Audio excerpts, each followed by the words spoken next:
Bonjour et bienvenue sur la chaîne UHD Photo et dans cette édition 2023 de la révision en vol pour les personnes qui ont passé leur certificat d'opération avancé avec Transport Canada, l'examen en ligne.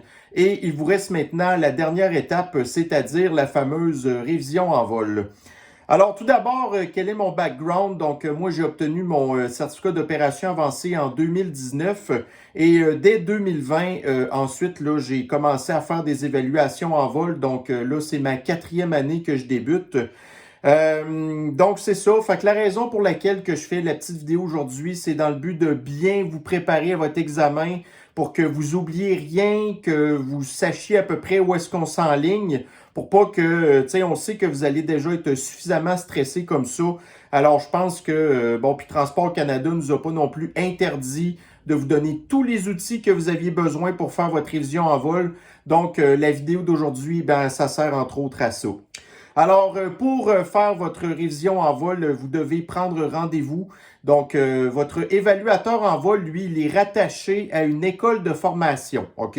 Alors, dans mon cas, à moi, le partenariat que j'ai, c'est avec Drone Academy. Donc, vous allez pouvoir les trouver sur www.droneacademy.ca.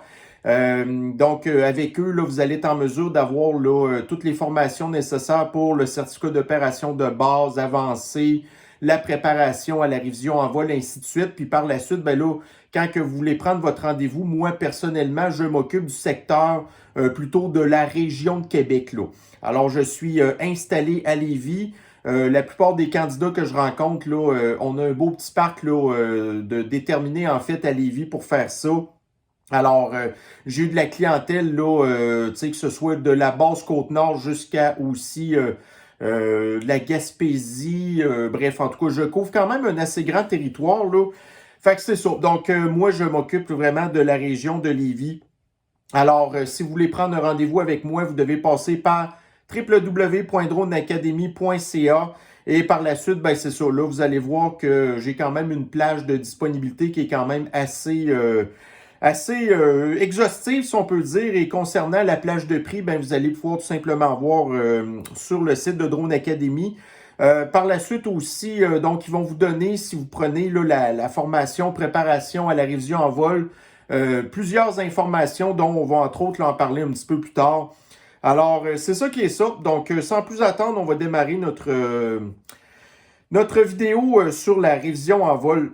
Donc, premièrement, ben, c'est ça. Donc, moi, une fois que vous allez avoir pris votre rendez-vous avec Drone Academy, je vais avoir là, en fait, toutes vos informations pour vous joindre, entre autres. Et une fois que j'ai obtenu vos coordonnées, c'est par la suite que je vous envoie la vidéo que vous visionnez présentement. Donc, bien entendu, à la journée de la révision, parce qu'il y a beaucoup de gens, là, c'est pas nécessairement 24 heures à l'avance qui prennent leur rendez-vous. Des fois, c'est plusieurs jours, même des fois semaines d'avance. Alors, si éventuellement vous vous rendez compte, 24 heures, donc 24 heures avant la journée de notre rendez-vous, que pour X raisons, que ce soit pour raison personnelle ou à cause de la météo, c'est très, très, très important de me contacter 24 heures à l'avance pour qu'on annule le rendez-vous et qu'on le reprenne à une date ultérieure. OK?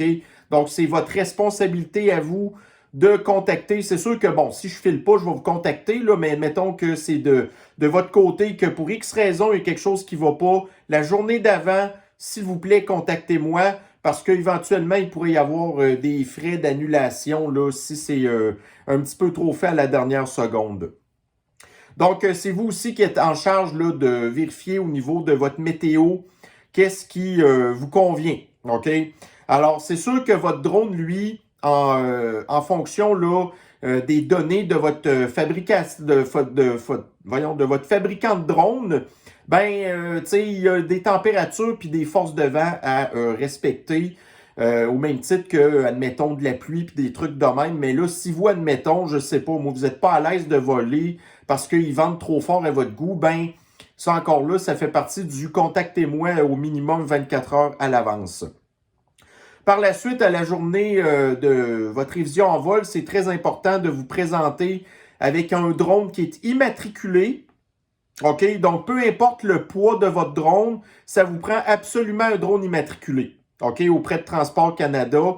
Donc, c'est très important d'avoir là, votre immatriculation collée sur votre drone, bien en vue. Par la suite aussi, amener là, votre certificat d'immatriculation de drone. Dans les autres papiers qu'on va avoir besoin, je vais avoir besoin de votre certificat de pilote. Alors, tu sais, quand vous avez passé votre certificat d'opération avancée, vous avez obtenu votre certificat de pilote, mais pour les opérations de base, mais c'est pas grave, amenez-le quand même. Fait que ça, là-dessus, je vais avoir entre autres là, votre numéro de certificat de pilote puis votre numéro de compte auprès de Transport Canada. Ensuite, ce qui est très important d'avoir dans la paperasse, c'est votre preuve d'examen.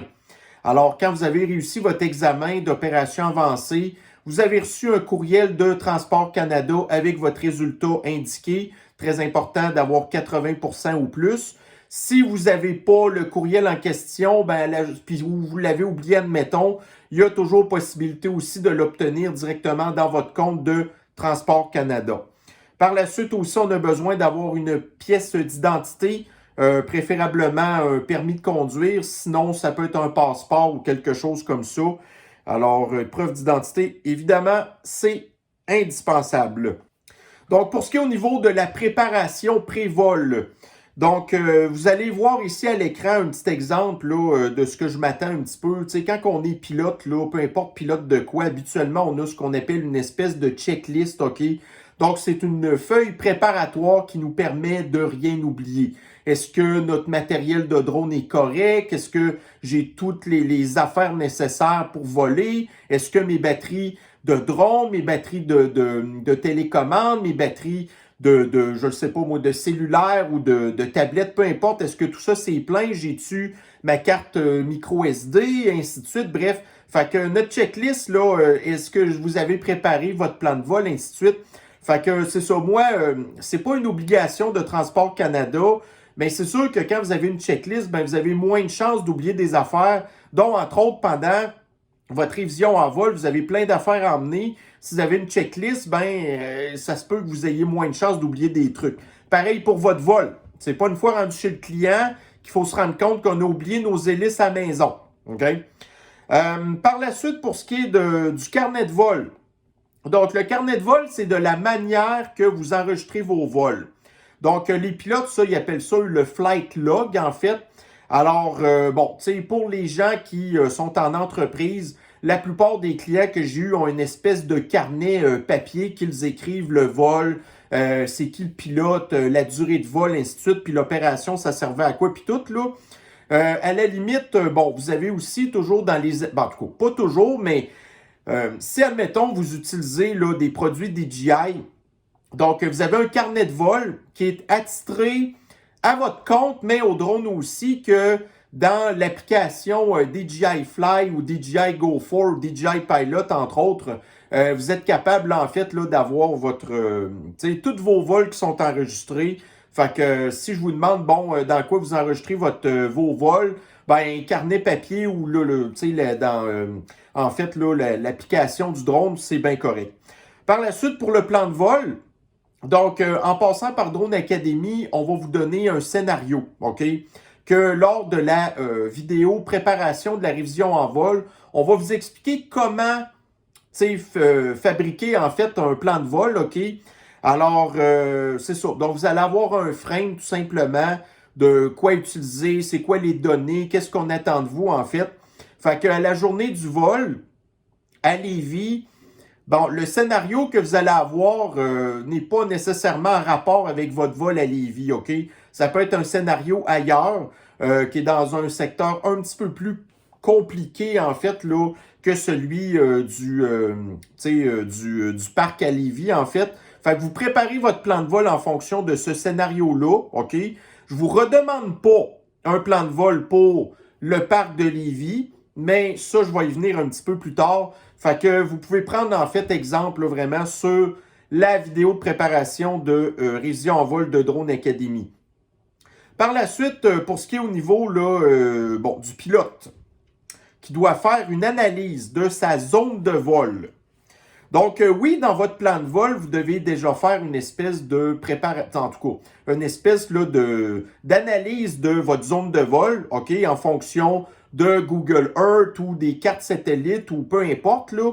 Mais quand vous êtes rendu sur place aussi, ben là, vous devez faire là, une analyse de votre zone de vol parce que vous êtes là. Donc, tout ce qui est en rapport avec les obstacles que vous pouvez avoir. Donc, la fréquentation du lieu où vous êtes, tout ce qu'il peut y avoir comme des arbres, des fils électriques, des animaux, des trucs de même. Donc, l'analyse de votre zone de vol, on va la faire aussi quand vous allez être au parc, mais là, l'analyse de la zone de vol, on va vraiment la faire, elle, en fonction là, du parc de Lévis, OK? Puis évidemment, il faut toujours analyser aussi notre zone de vol. Fait que oui, dans votre plan de vol, vous devez vérifier quand même vos cartes aéronautiques pour savoir si vous avez besoin d'une autorisation de NAV Canada. Mais au parc de Lévis, ben là, c'est un scénario différent. Est-ce que vous avez besoin d'une autorisation de NAV Canada là? Fait qu'il faut quand même que vous connaissiez votre zone. Fait que, encore là, vous allez pouvoir utiliser l'application qu'on va y venir un petit peu plus tard, l'application NavDrone pour vérifier si vous avez besoin d'une autorisation de NAV Canada ou ainsi de suite. Par la suite de ça, je parlais des obstacles tantôt. Donc, des obstacles physiques, mais aussi des obstacles invisibles. Donc, tout ce qui est un petit peu intangible, OK?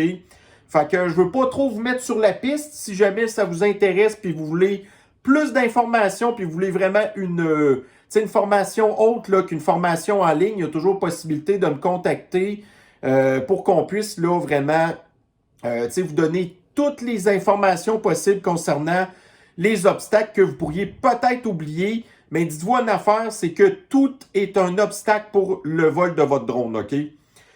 Par la suite, pour l'analyse de la météo, donc, qu'est-ce que vous utilisez, vous, comme moyen de prendre votre météo? Donc, dans votre examen en ligne, on vous a beaucoup parlé des métaux, OK? Nous, en tant que pilote de drone, les métaux, c'est pas super utile parce que la plupart du temps, ça vient des informations qui sont prises dans des aéroports, des aérodromes, OK?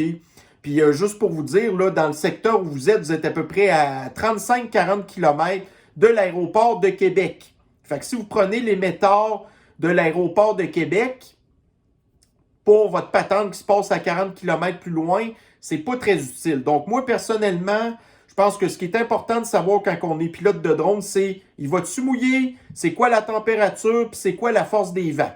OK? Fait que si vous utilisez une application aussi simple que Météo Média, c'est bien correct. Si vous avez d'autres applications qui sont plutôt adaptées pour les drones comme UAV Forecast, c'est bien correct aussi. Pas plus compliqué que ça. Donc, si on a besoin d'une autorisation NAV Canada, alors là, c'est là qu'entre en jeu la fameuse application NavDrone. Donc ça, vous créez un profil dans une application que vous pouvez aller chercher sur App Store ou bien Play Store, OK? Fait que d'une manière ou d'une autre, quand vous avez votre certificat d'opération avancé, vous devez savoir utiliser l'application NavDrone parce que c'est à partir de ça que 95% du temps, vous allez avoir vos autorisations à voler quand vous êtes en zone contrôlée, OK? Par la suite, les NOTAM. Donc, les NOTAM, encore une fois, ça, c'est une patente que vous allez être capable d'aller chercher sur l'application de NAV Canada. Donc, ça, c'est encore un truc qu'il va falloir que vous créiez un profil.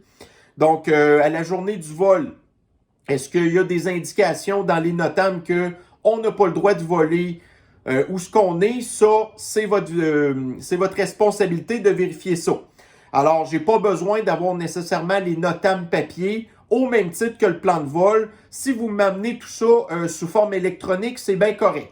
Mais le principal, c'est que vous soyez capable de me dire où est-ce qu'on va chercher les NOTAM, puis que vous avez ceux idéalement à la journée du vol. Par la suite, si vous amenez un observateur visuel, donc ça, je vais vous demander un petit peu comment est-ce que vous allez utiliser cette personne-là. C'est quoi vos modes de communication? Est-ce que vous leur donnez un petit briefing de la mission, ce genre de choses-là? Donc, bref, comment qu'on utilise un observateur visuel. Par la suite, pour le matériel le prérequis. Donc, là-dedans, OK, il n'y a rien d'obligatoire selon les normes de Transport Canada. Mais en tant qu'opérateur de drone, dans des situations où vous pouvez avoir à être en contact avec des personnes, OK, idéalement, il faut être très visible. Donc, ça, c'est la raison pour laquelle je vous invite fortement à avoir une veste comme j'ai présentement. Au même titre que dans le parc où ce qu'on va être, bon, je vais aussi vous dire que c'est une bonne affaire d'avoir un hélipad. Bon, là, vous n'aurez peut-être pas un DJI Mavic Mini comme ça, là, où ce que vous allez avoir besoin peut-être d'un hélipad un petit peu plus conséquent. Bon, OK. Alors, ça prend de la place. Mais la raison pour laquelle le hélipad est nécessaire, c'est que dans le parc où on est, l'herbe est quand même assez longue la plupart du temps. Donc, c'est pas obligatoire d'avoir un hélipad comme je vous ai montré. J'ai des gens qui me sont déjà arrivés avec des panneaux en carton, des affaires de même. C'est bien correct, là. Mais c'est parce que le problème, c'est que si vous avez un drone qui est bas de terre, vous allez avoir de la misère avec le gazon, OK? Fait que c'est pour ça que c'est important d'avoir un hélipad. Par la suite aussi, c'est toujours bien d'avoir là, des trucs pour délimiter sa zone, que ce soit des cônes ou des rubans. Alors évidemment, c'est pas nécessaire tout le temps. Dans le parc, par contre, ce qu'on va être, donc ça vous met un petit peu sur la voie, c'est un parc, OK? Alors des fois, c'est super tranquille, des fois, il y a des gens qui se promènent. Fait que si on a tout le matériel qu'il faut pour délimiter notre zone d'atterrissage et de décollage, amenez tout ce que vous pouvez. Par la suite, Transport Canada, j'ai refait des vérifications concernant les cartes aéronautiques, OK? Donc, lors de la révision en vol, Transport Canada nous dit que vous devez nous montrer que vous êtes capable d'utiliser des cartes aéronautiques. Donc, la plupart du temps, les cartes aéronautiques, vous allez être capable de les trouver sur Nav Canada, OK? Mais à tous les 3 ou 6 mois, en tout cas, bref, ils font des mises à jour. Puis c'est un petit peu irréaliste, là, en tant que pilote de drone, de vous racheter des cartes aéronautiques tout le temps. Fait que nous, ce qui est important de savoir, c'est est-ce que vous êtes dans une zone contrôlée ou pas? Alors, il y a des applications pour ça qui vous servent à le savoir. Entre autres, Navdrone. OK? Puis vous avez aussi, dans le cas des produits DJI, vous n'avez pas exactement les zones d'espace aérien contrôlé, mais étant donné que l'application est faite pour vous demander des autorisations de vol, des fois de temps en temps aussi. Donc, l'application du drone, il peut aussi avoir incorporé là-dedans, d'une manière ou d'une autre, un petit peu les zones de vol. OK? Mais idéalement, OK, c'est quoi vos cartes aéronautiques? Oh, moi, j'utilise Navdrone. C'est quand même correct. Vous pouvez me dire aussi que vous utilisez celle de Transport Canada, ça va aussi. On n'en fait pas de cas. Dans les autres affaires, par contre, qui sont obligatoires d'avoir, ça va être le manuel d'instruction de votre drone. Alors, sous forme papier ou sous forme électronique. Donc, s'il y a un problème avec le drone, puis que vous vous faites contrôler par un inspecteur de Transport Canada, ben si vous n'avez pas de manuel d'instruction, ça se peut que vous fassiez taper ses doigts. Fait que ça, vous l'emmenez lors de la journée de la révision en vol, s'il vous plaît. Ensuite de ça, est-ce que vous avez un carnet d'entretien de vos batteries? Donc, au même titre que le carnet de vol, dans les grosses entreprises, la plupart du temps, ils ont aussi un carnet pour permettre de faire bien leur, leur rotation de batterie, OK? Fait qu'ils savent combien de fois que les batteries ont été utilisées, ainsi de suite, puis tout. Bon.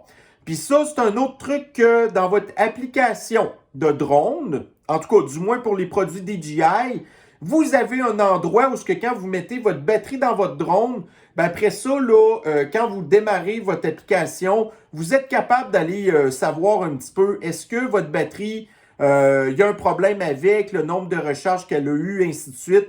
Donc ça, vous êtes tous capables de voir ça. Fait que ça, c'est un autre truc. Si je vous demande, OK, avez-vous un carnet d'entretien de vos batteries? On se débrouille comme on peut. Par la suite, si jamais, admettons, là, vous êtes dans une situation où il y avait une surchauffe de batterie, idéalement, amenez-vous un extincteur qui peut servir là, à éteindre des feux de batterie. OK? Si vous m'amenez un extincteur qui fonctionne à l'eau, ça n'éteint pas du tout des feux de batterie lithium-ion. Fait qu'idéalement, amenez-vous un extincteur là, pour les feux électriques. OK? C'est pas obligatoire, mais quand plus tard je vais vous demander si vous avez un feu, comment vous vous débrouillez, ben avec un extincteur, c'est toujours plus facile. OK? Bon, par la suite, là, on va rentrer vraiment dans le vif du sujet. On va parler des situations d'urgence. Alors, c'est vraiment là que la théorie est la plus importante pour Transport Canada. Donc, la première manœuvre qui est super cruciale de connaître sur le bout des doigts, c'est le fameux RTH, le Return to Home. OK? Alors, quand que je vais vous poser des questions là-dessus, la pire réponse que vous pouvez me répondre, c'est « je le sais pas ». Donc ça, il ne faut jamais me répondre « je le sais pas ». J'aime autant mieux que vous me disiez plein d'affaires, que vous essayez plein d'affaires, que vous ayez de l'air mal pris, là. Parce que si éventuellement, vous avez, par exemple, une perte de signal ou que votre niveau de batterie est trop bas, ben il faut comprendre comment ça fonctionne le RTH, OK? Fait que ça, vous me donnez le plus de données que vous pouvez, merveilleux. Fait que moi, plus que vous m'en donnez, plus que je vais être content. Puis ça me prouve aussi que vous êtes capable de faire face à une multitude de situations qui pourraient faire que vous ayez besoin d'activer ou qu'un RTH va s'activer. OK? Par la suite, si vous avez une perte de signal entre votre télécommande et votre drone, est-ce qu'il y a des trucs spéciaux que vous pouvez essayer de faire? OK? Fait que vite de même, il faut y penser. Fait que ça, c'est encore des trucs que si éventuellement vous ne maîtrisez pas bien le sujet en question, ben comme je vous dis, avant votre révision en vol, il y a toujours possibilité qu'on se sédule ensemble pour faire une formation, puis des données sur toutes ces affaires-là. Moi, je vais toutes vous donner, OK? Fait que c'est sûr que pendant l'examen, je ne vais pas nécessairement m'attendre à ce que vous me répétiez tout ce que je vous ai dit, là. Mais en tout cas, le principal, c'est donnez-en plus que moins. Dans l'éventualité où ce que vous aviez une situation de fly away, donc ce qu'on appelle en français une dérive, qu'est-ce que vous faites? Fait que ça, c'est encore le genre de patente que c'est pas une bonne idée de me répondre « je le sais pas ». Donc, il faut y penser à ça. Donc, une situation de fly-away, aucun pilote de drone n'était à l'abri de ça, puis je vous dirais que c'est probablement une des situations d'urgence les plus plates, mais il y a quand même plein d'affaires qu'on peut essayer de faire, OK? Par la suite, si vous avez là, parce que vous savez, votre drone, c'est une caméra qui communique avec votre télécommande, qui communique avec un support vidéo visuel. OK? Fait que ce soit une application de DJI Fly, DJI Go, peu importe, ou que vous ayez, par exemple, là, une télécommande Smart Controller, en fait. Bon, si jamais votre application se ferme toute seule, est-ce qu'il y a des affaires que vous pouvez essayer pour régler le problème? Autrement, qu'est-ce qui va se passer? Donc ça, c'est une situation d'urgence. Comment qu'on se débrouille avec ça? Par la suite, la plupart des drones fonctionnent avec des GPS. Donc, s'il n'y a aucune couverture GPS, est-ce que ça vous empêche de voler? Qu'est-ce qu'on fait avec ça? Ainsi de suite. Par la suite, donc, dans des affaires qui peuvent éventuellement résulter en une situation d'urgence, il y a des sources d'interférence qui peuvent déranger votre signal entre votre télécommande puis votre drone. Donc, quelles sont les potentielles sources d'interférence qui peuvent, comme je vous disais, déranger le signal de votre télécommande ou aussi le compas? Il y a des affaires qui peuvent interférer avec un compas. Donc, quels sont ces éléments? Par la suite, comment réagit-on quand que nous avons un aéronef à proximité? Que ce soit un avion habité, que ce soit un autre drone, que ce soit un hélicoptère, qu'est-ce qu'on fait avec ça? Ensuite, il y a toujours aussi là, le facteur humain, que ce soit le facteur animal aussi. Alors, si on a des passants à proximité, des animaux à proximité, comment est-ce qu'on gère la situation? Ensuite de ça, si vos batteries se retrouvent qu'elles surchauffent ou qu'elles sont trop froides, est-ce que ça peut affecter votre vol? Est-ce que ça peut avoir des effets très graves? Je vous pose la question. Par la suite, en cas de collision, donc votre drone a frappé une branche d'arbre ou vous avez frappé un mur, quelque chose comme ça, De quelle façon est-ce qu'on va s'occuper de ça? Y a-t-il des trucs qu'on peut faire? Possiblement que oui, si je vous pose la question. Ensuite, il y a toujours aussi une manœuvre qui est nécessaire de savoir, qui est l'arrêt d'urgence des moteurs. Quelle est cette manœuvre? Je vais vous le demander. Ensuite, en cas de feu, on a parlé tantôt que si on a un extincteur, on est capable de régler facilement la situation. Autrement, comment est-ce qu'on éteint un feu de batterie lithium-ion? Par la suite, en cas d'urgence, on a sûrement des gens à appeler. Alors, en fonction d'où vous êtes, là, il faut m'adapter un petit peu l'ordre des services d'urgence que vous allez appeler. Fait que si vous êtes dans un espace aérien contrôlé, alors que si vous êtes en plein bois ou dans un parc, peu importe comment on gère notre appel là, de service d'urgence. Par la suite, on va passer au bout le plus plaisant ou le plus stressant, le fameux pilotage.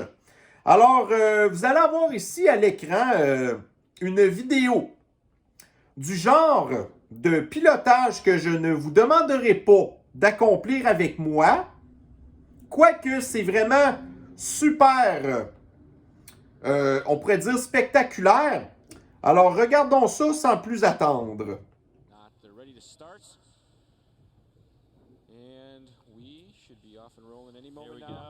Like a shot, early leader, gonna be the red lights. That is Team Canada. That's the same color they were in the simulator, so. Donc, bien entendu, ce genre de vol-là, c'est des vols FPV, OK? C'est sûr qu'un vol en VLOS, on oublie ça, ça serait totalement impossible, là. Mais voyez-vous le genre de choses qu'un drone, c'est capable de faire, là? C'est absolument extraordinaire. Mais pendant votre vol, moi, je ne m'attendrai pas à ce que vous me sortiez des espèces de skills de pilote de ce genre-là, de Red Bull ou peu importe pour faire de la compétition, OK? Parce que sinon, votre vol risque de se terminer comme ça. Vous allez cracher dans quelque chose et le crash de votre drone est automatiquement un échec. Donc, Transport Canada, la sécurité passe avant tout. OK? Alors, c'est vous le pilote, c'est vous à ne pas vous mettre dans des situations périlleuses. Je n'ai jamais aucune limite de temps dans les manœuvres que je vais vous demander. Donc, il faut vraiment garder ça en tête. C'est pas une course, c'est pas une compétition. On est là pour être sécuritaire puis à prouver à Transport Canada que vous êtes un bon pilote. Point final. Par la suite, une affaire qui est importante. Si vous avez un carnet de vol, vous avez besoin d'une heure de départ et une heure d'arrêt de votre vol. Alors, pour ce faire, vous devez avoir un moyen de prendre l'heure en note de quand est-ce que vous démarrez vos moteurs. C'est très important de prendre l'heure du démarrage des moteurs parce qu'en cas de situation d'urgence, vous avez peut-être besoin de savoir combien de temps il vous reste d'énergie dans vos batteries. Fait que ça, je ne vous le dirai pas suffisamment assez que c'est important de prendre l'heure en note de quand est-ce que vous démarrez votre vol. Par la suite, pour ce qui est au niveau des manœuvres, donc quand que je vais vous demander de vous diriger quelque part, vous devez toujours pointer votre caméra en direction d'où est-ce que je vous demande où aller. Donc, à part dans de très rares exceptions, vous pouvez faire des vols latéraux, là, mais habituellement, quand je vous dis « rentre-toi là-bas », vous pointez votre caméra, puis après ça, vous dirigez le drone là-bas. OK? Donc ça, c'est une façon pour moi de vérifier que vous êtes bien capable d'avoir la maîtrise de votre drone. OK? Tu sais, ce qu'on appelle là, le truc spatial, là, tu sais, genre le 3D, là, en fait.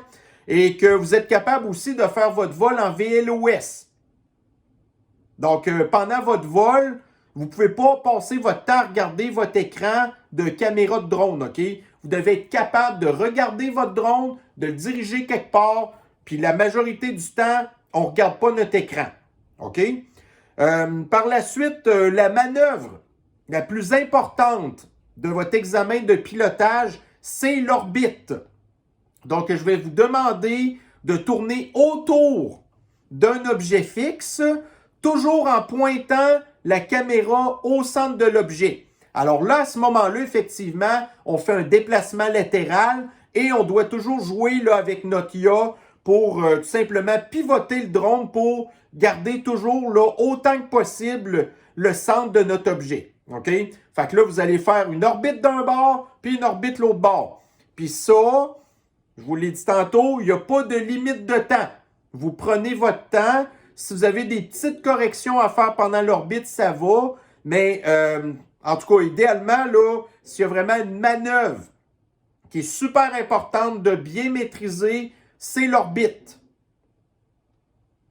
Ensuite de ça, je vais vous demander à l'occasion de me dire votre drone est à quelle distance par rapport à vous, il est à quelle hauteur. Pour ce genre de choses-là, ça, on vous autorise à utiliser toutes les données que vous êtes capable d'avoir dans votre application. OK?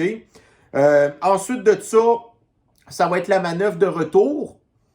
Donc, on s'organise toujours pour être le plus sécuritaire possible, s'assurer que la zone d'atterrissage est bien libre. Ensuite de ça, il faut faire un atterrissage en douceur, autant que possible sur votre hélipad. Par la suite, une affaire que je vais vous demander, de communiquer et de penser à voix haute. Donc, pendant votre vol, idéalement, je vais vous demander de me dire tout ce que vous faites. Alors, je démarre mes moteurs, il est actuellement telle heure, patati patata. J'enclenche ma manœuvre de décollage, je me dirige vers tel endroit, patati patata. Je constate que mon drone est à telle distance par rapport à nous. Je vole à telle distance. J'ai eu un message de vent fort, admettons, patati patata, gna gna gna gna gna. Je suis très conscient de l'environnement qui nous entoure. Il y a quelqu'un qui vient de passer là. J'ai remarqué qu'il y a quelqu'un qui s'en vient, ainsi de suite. Plus que vous me posez, que vous me dites des affaires, le moins que je vais vous poser de questions, puis le moins que vous avez de chance de vous retrouver dans le trouble que si, admettons, je vous dis, OK, tu es à quelle distance, puis vous ne savez pas, ça vous prend par surprise, puis vous êtes comme un petit peu mêlé, là, ben si vous me dites toutes vos affaires au fur et à mesure, moi, j'ai rien à faire. Puis je vais le savoir que vous êtes au courant continuellement de tout ce qui se passe. OK? Par la suite, l'autre truc qui est important de faire, c'est d'éviter la situation de vision tunnel. Donc, la vision tunnel, c'est quoi? C'est que vous regardez votre drone puis vous oubliez tout ce qui se passe aux alentours. Donc, régulièrement, avant votre vol, pendant votre vol et en finissant votre vol, vous prenez une pause régulièrement et vous faites des balayages visuels pour vous assurer que la situation ambiante, là, qu'il n'y a rien qui a changé. Parce que si il y a quelqu'un qui s'approche de votre drone puis vous n'en êtes pas rendu compte, ben là, vous n'êtes pas prêt à faire une manœuvre d'évasion, admettons. Ou s'il y a des oiseaux qui s'approchent, vous allez peut-être mal réagir aussi. Donc, c'est très important pendant le vol de laisser son drone en vol stationnaire. On prend le temps de vérifier dans les airs puis en bas partout, OK? Fait que ça, je vais m'assurer que vous vérifiez régulièrement votre environnement. Ça, c'est encore une affaire que si jamais, admettons, vous constatez que votre vol est plus rendu sécuritaire pour X raison, vous allez me communiquer ça puis vous allez faire la manœuvre qu'il faut pour, OK? Et bien entendu, je vais aussi évaluer globalement votre niveau de cérébralement de votre vol. À savoir, est-ce que vous êtes relativement calme? Est-ce que vous n'êtes pas énervé? Est-ce que vous prenez votre temps? Ce genre de choses-là. Voyez-vous, ça ne donne rien d'être ultra stressé. Moi, ma job, c'est un petit peu là d'essayer de vous rendre ça le plus friendly possible, OK? Mais c'est ça. Mais je vais quand même évaluer, voir comment vous réagissez dans vos affaires. Fait que c'est sûr que plus vous êtes calme, plus vous êtes en contrôle de vos émotions, plus que vous avez de chances de bien vous en sortir en cas de situation d'urgence.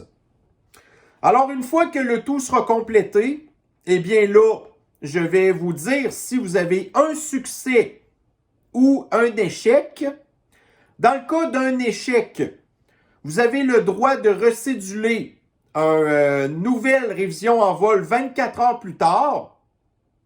En cas de succès, je soumets quasiment instantanément vos résultats à Transport Canada, qui vous envoie un courriel qui vous invite à aller dans votre profil de Transport Canada. Vous avez un petit frais supplémentaire à payer pour obtenir votre crochet de certificat d'opération avancé. Et là, ben, vous pouvez à ce moment-là tout de suite profiter de vos avantages d'être un nouveau pilote pour les opérations avancées. Alors, bien sûr que j'ai, dans le passé, là, j'ai eu toutes sortes de monde. Des ultra débutants à des gens qui avaient plusieurs dizaines d'heures de vol de pilote de drone, OK? Alors, même quand on obtient notre certificat d'opération avancée, le meilleur truc, c'est toujours d'avoir le maximum de pratique. Alors, si entre-temps, avant de faire votre révision en vol, vous avez des questions à me poser, ben là, c'est le temps de le faire. Donc, c'est pas une fois rendu à la révision en vol où ce que je vais pouvoir vous donner plein d'informations, là. Donc, c'est la raison pour laquelle on a fait la vidéo aujourd'hui, pour que vous soyez bien préparés. Et d'ici là, ben écoutez, au moins félicitations, vous avez, je pense, réussi ce qu'il y a de pire, le fameux examen en ligne. La révision en vol à côté, inquiétez-vous pas avec ça, ça va bien se passer. Alors, au plaisir de se revoir très bientôt. Prenez soin de vous. Bye bye.